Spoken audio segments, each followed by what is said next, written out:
you have logs, you want to present them in a court of law, you're going to use these things, they're going to provide clues in your investigation, but the problem is that logs can be altered. That evidence in a lot of cases, especially on the Linux side of the house, is in clear text. The evidence that you pull off of the local workstation as an EVTX file, it could be an XML, and it is possible that that could be altered by you trying to prove something. You go, well, wait a minute, I'm a forensics investigator and I have a lot of loyalty to the process as a scientific investigator. Okay, in the court of law, remember, the opposing counsel is going to go after you. So say, I have integrity, my logs have integrity, here's how I pulled my log.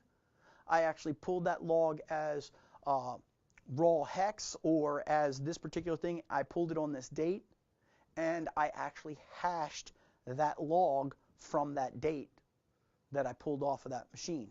And then I did my examination. That hash says we have value to this log. If we look at a log from a syslog server or from an individual workstation on the Unix or Linux side of the house, it is clear text. It is not encrypted in most cases, so when we pull that text file is easily editable. So we need to make sure that we create a business process around pulling those logs off those machines that is consistent with our forensic needs. Now, when we talk about audit trails, that's the old term, and I wanted to bring that up because you're going to be talking to people outside of your realm of forensics investigation, and you want to say, hey, I'd like your event logs. I would like your audit trails. Or they may say, oh, you mean my audit trails. That's the old name for it, but it's still the same old thing. So audit trails, events, logging, syslog, those are all synonyms in the eyes of the rest of the planet out there, so be able to talk their language. Now, let's get a couple of definitions down here.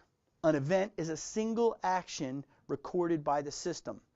Installing software may fire off 30 or 40 events on your local system. An audit trail is a list of all those actions from one point in time to another point in time. You need to be able to prove that that time is consistent and that this is in fact the list here. Usually what we do to prove that the points in time are correct is after we do the installation, we talk about the workstation having 0 events on it, and we actually pull that first log off of the machine that has one event, which is the event log started and the event log was stopped and downloaded at that point. And we chain the first event log to the second and third and fifth and nth log that has been retrieved from the machine. Because we have lots of security events and management tools that are out there to do all this log correlation for us, that makes it a little bit easier because we've got cooperation from these log management tools with the local workstation or the local server that's actually providing those logs. So we chain all those logs together. It's usually the event in a Windows machine would be the log was cleared at this date and this time and restarted. And then we chain that back to the previous and all the way back. Remember, a log is a collection of actions. The big thing today that we want to talk about to capture information that's all the log correlation has already been done for us is this last thing here. Security information and events management, or SIEMs. You want to find out from an operation what they have in place. If you're working in a corporate environment, ask them what they're doing there and how they do that log correlation and validation of those log files. What we want is the audit logs from these locations, and the importance of this is that we have accountability for individuals within our organization and on their workstations, so we can tie actions to particular reactions on the machine. We want to be able to reconstruct our timeline or our super timeline. Remember, our timeline is here on this individual workstation. Our super timeline is all the events that are both internal and external to this particular machine. We want to pull the intrusion detection logs, and we want to do problem detection. From an operational standpoint, audit logs are a great tool for heading off problems. You can actually set up performance monitoring and intrusion detection today to say when this number of actions occur or events occur in a series of a short period of time, please notify us. That might be an indication that a drive is going down or that a denial of service is occurring from the event log standpoint, not from the intrusion detection or firewall standpoint. Let's talk about the legal issues of dealing with logs. So remember, someone with knowledge of the event must record the information, and then the log has to be kept as a part of normal business practice. Here are the rules in dealing with logs and presenting them as evidence. We can't take random compilations of data and pull them together. We can't say, we'll turn on logging, we'll turn off logging. We have to have a clear business process that says, no, we do this, and this is how we do this, and we do this on a regular basis. Let's go back to hearsay for a second. Remember, we can get an exception for hearsay if we do this as a part of we do monitoring as a normal part of our business practice. If we go on witch hunts and we turn on all this logging later on, that's not a part of our normal business practice, then that's going to be kicked out in a court of law. If the organization starts keeping the regular logs now, it will be able to use the log evidence later on. So you're going to have to fight to put logging in place in your corporate environment, in your larger organization. If you can do that now, you can use it later on. But you can't go later on, hey, let's do some logging on this person because we think they're a suspect. It's not going to work that way. You've lost it for this event, and it cost you. You can't go to a court of law. This might be the perfect opportunity to go to management and say, we really wanted to do it this time and we can't. Do you think that in the life of this corporation, then this kind of thing might happen again with a different person? And they'll definitely say, well, yeah, it probably could happen again. Well, let's put a policy in place for logging that then the next time we can actually use this information. And they'll go, but why can't we do it now? Well, because the attorneys are going to say no. We can try, and that's the phone call. That conversation I've had at least 2 or 3 times with people to say, hey, we want to start logging all this activity. I said, it's too late. You're already in the middle of an investigation. You won't be able to use that evidence. Now, go back to the slide here. A custodian or other qualified witness must testify to the accuracy, integrity, reliability of the hardware and software. All of this must be taken into account. They must say, yes, I start my logging here. Here's how I set up my hardware, and this is what I've done. They're not an expert witness, but what they're saying is from a systems administration standpoint, here's what we do. What would be really robust in an organization when you take this to a court of law would be something like change control management, patch management, any kind of recording of the change in state of the particular machines would be an excellent tool for you to gain the possibility of admissible evidence from these event logs. You're going to record a lot of different things. There are going to be failures, security breaches. They're going to create this logging evidence. But if those failures happen to be of the machine and of your process, that's going to weaken your case when you're offering it up as admissible evidence. If the investigator claims that the machine has been penetrated, log entries from after that point are inherently suspect. So when somebody says, this is the time that this person got onto the machine, this malware got onto the machine, this attacker was inside the machine doing command and control, well, that means that they're controlling the asset and not us. So any kind of data after that point may not be admissible, or may help us to find other evidence, but it's going to be tough to prosecute in a court of law.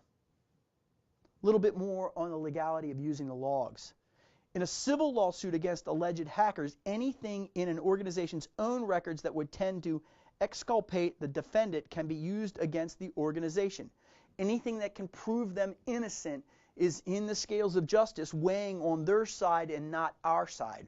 We want to have that mountain of evidence on our side, so they go, okay, let's settle.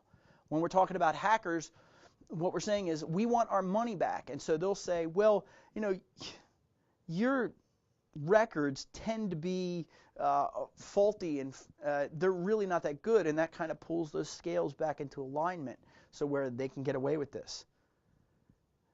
Your logging software and monitoring software must be offered up to the court for them to be able to review your activities there. In e-discovery cases, a lot of times what will happen is all the logs as well as the snapshots of all the communications in email will all be offered up to the court. You've got to be prepared to offer this to the court. Original copies of log files are preferred. And remember, when we pull those original copies, we're going to MD5 hash them so that we offer them up as evidence. So when we compare our findings with their findings in the court, we say we're operating from the same event logs. Now, printouts or tape records are considered to be original copies unless and until judges and jurors become equipped with USB drives or SCSI interfaces. In other words, you've got to print all this stuff out. So next time you get a chance on one of your servers, figure out how large the event log is and figure out how much paper you would actually have to present to actually print this stuff out. And they're going to want it in printed form. You better be prepared to kill your next laser printer. Okay, so why not log it all? I mean, get into your environment and say, hey, let's log everything. Well, the problem is that logging is costly as far as CPU utilization, as far as RAM utilization and storage utilization is concerned. So that verbosity of those logging, if you turn it really, really high up, will actually kill off the machines. I was working very early on with a military organization, and I got a phone call from them, and they said, you know, every single day at around 3 o'clock, our domain controller, the main authenticator, seizes up and drops off. It just reboots at that moment in time. And so I asked a bunch of questions, and I said, well, I got to this point after about 30 minutes of conversation. I said, well, how much are you logging? And they said, well, everything.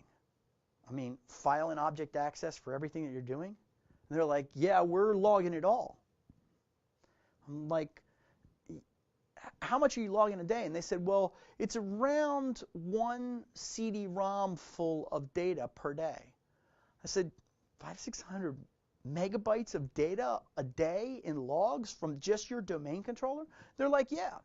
Well, it turns out that when you have very large event logs, this was back then, when you have very large event logs, what they end up doing is they end up consuming all of the RAM on the machine, because the old event logs, actually the whole log had to be loaded into memory. So it just sucked the machine dry when they were recording all of these events, because the event log was getting so large and it was staying in memory at that point.